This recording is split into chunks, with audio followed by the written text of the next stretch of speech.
आज की वीडियो में हम देखेंगे कि कलश स्थापना कैसे की जाती है, साथ ही कलश स्थापना करने के सभी तरीके आज की वीडियो में मैं आपको बताऊंगी। तो देखिए, कलश स्थापना करने के लिए हम तांबे या पीतल का कलश ले लेते हैं। अगर मिट्टी का कलश आपको मिल जाए तो सबसे उत्तम है, आप मिट्टी का कलश ले लीजिए। तो या तो मिट्टी का कलश ले लीजिए या तांबे या पीतल का कलश ले लीजिए।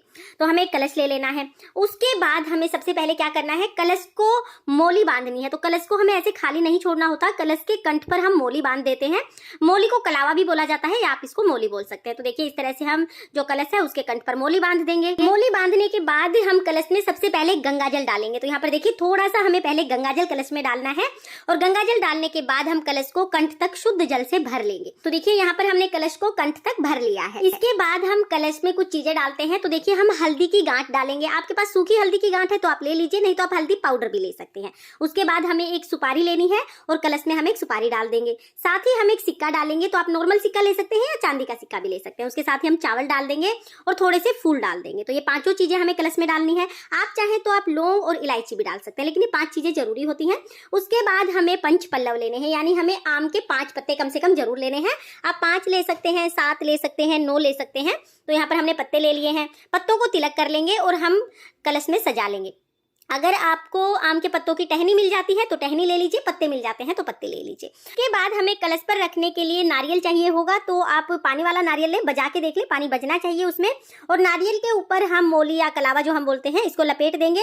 आप कपड़ा भी ले सकते हैं, लाल रंग का कपड़ा लपेट सकते हैं, या माता की रानी की जो चुनरी आती है ना, उस तरह की चुनरी भी आप लपेट सकते हैं, या कुछ भी ना हो तो आप कलावा लपेट दीजिए। इसके बाद हम देखिए, ये जो मुख है नारियल का उसको ऊपर करेंगे और इस तरह से मुख को ऊपर करते हुए नारियल हम इस तरह से कलश पर रख देंगे। देखिए, जब भी आप खड़ा नारियल रखें ना तो नारियल का मुख ऊपर की तरफ होना चाहिए और आप चुनरी भी इस पर लपेट सकते हैं। उसके बाद हम क्या करेंगे, जहां पर भी हमें कलश की स्थापना करनी है वहां पर हम थोड़े से चावल रखेंगे और अष्टदल कमल बना लेंगे। जब भी आप पूजा करते हैं नवरात्रि की तो माता रानी के सीधे हाथ की तरफ हमें कलश रखना होता है। तो सीधे हाथ की तरफ आप अष्टदल कमल बना लीजिए। अब इस अष्टदल कमल के ऊपर आप जो हमने कलश तैयार किया था वो रख दीजिए। इस तरह से कलश की स्थापना हो जाएगी। और देखिए, माता रानी के सीधे हाथ की तरफ हमें ये कलश रखना है।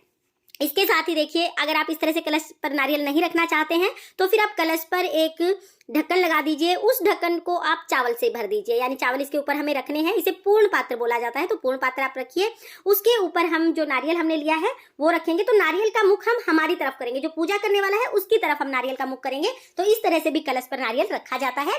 और नवरात्रों में जो जवारे बोए जाते हैं, तो किसी भी कुंडे में आप मिट्टी में जवारे बोलेंगे तो जो बोए जाते हैं उनके ऊपर भी आप कलश की स्थापना कर सकते हैं। तो देखिए, इस तरह से भी आप कलश की स्थापना कर सकते हैं। अब इसे हम माता रानी की चौकी पर स्थापित कर देंगे। तो ये दोनों ही तरीके बिल्कुल सही है कलश स्थापना के।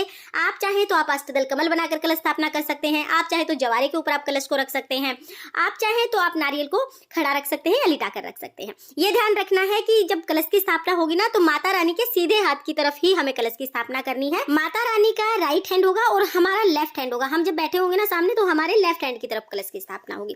तो इस तरह से हमें कलश की स्थापना करनी है। और कलश स्थापना की ये दोनों ही विधियां बिल्कुल सही हैं। आप अपनी सुविधा के अनुसार इनमें से किसी भी विधि में से नवरात्रि में कलश की स्थापना कर सकते हैं। फ्रेंड्स, अगर आपको कलश स्थापना की ये विधि पसंद आई हो तो प्लीज वीडियो को लाइक कर देना।